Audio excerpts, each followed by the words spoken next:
Você já parou para pensar, quando você se depara com um paciente com uma invasão de fator patogênico, por exemplo, uma crise cervical, né, um torcicolo agudo, que o paciente entorta o pescoço. Esse paciente é muito comum de aparecer no consultório de acupuntura. E qual o raciocínio clínico que você tem que fazer para esse paciente sair perfeito, sem a contratura, sem dor, com todos os movimentos restabelecidos? Existe uma lógica que você tem que seguir, uma sequência que você precisa seguir.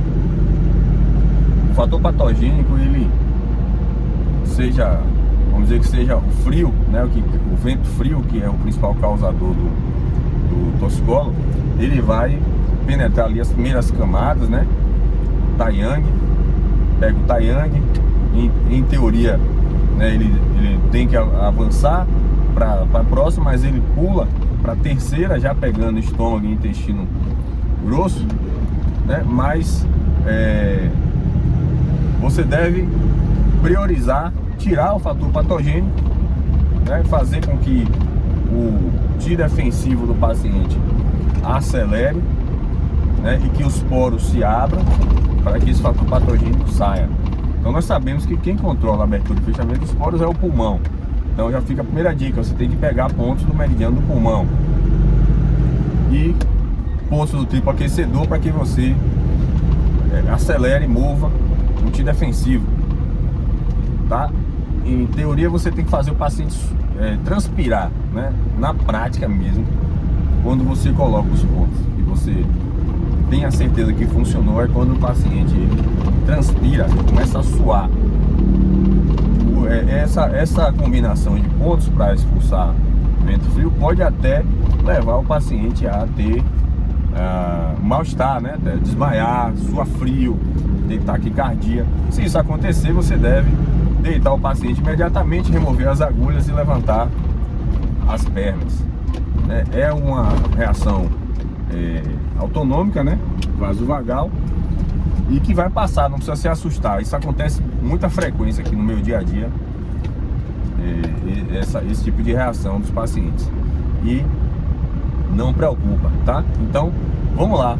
Resumindo, você precisa abrir os poros, fazer o paciente transpirar, para tirar lá aquele fator patogênico que está na superfície. Bom, feito isso, o paciente transpirou, tal, sentiu lá algum mal-estar, alguma coisa, restabeleceu totalmente os movimentos, né? O fator patogênico saiu. Eu costumo pegar o canal tendíneo muscular do canal acometido, por exemplo, no caso de um torcicolo, intestino delgado e bexiga. Então eu vou e pego lá o canal tendíneo muscular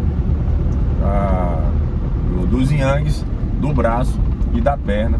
E aí você tem que saber, né, a combinação, qual é o ponto que você vai utilizar. Então você tem que estudar um pouquinho da regra de tratamento dos canais tendinomusculares. É motivo para outro vídeo, tá? Então, lembrar que o fator patogênico ele vai ocupar um espaço ali que era o T nutritivo, o T, tá? O sangue, e que isso precisa ser restabelecido. Então, num segundo momento, você tem que nutrir o Yin, o sangue, né? O Yang e principalmente o Yin, no caso de fatores patogênicos mais agressivos, né? Que demoram mais, vão ter uma tendência sempre de consumir o Yin do paciente. Beleza, meu povo? Eu espero que vocês tenham gostado aí desse bate-papo. Quis fazer esse vídeo hoje diferente um pouquinho, sair daquela formalidade toda. Se você gostou do vídeo, você pode se inscrever no nosso canal para receber a notificação dos próximos conteúdos, tá? E você pode mandar para algum amigo seu aí que gosta de medicina chinesa, que é profissional de medicina chinesa. Eu sou o professor Wagner Almeida. Um grande abraço, até a próxima.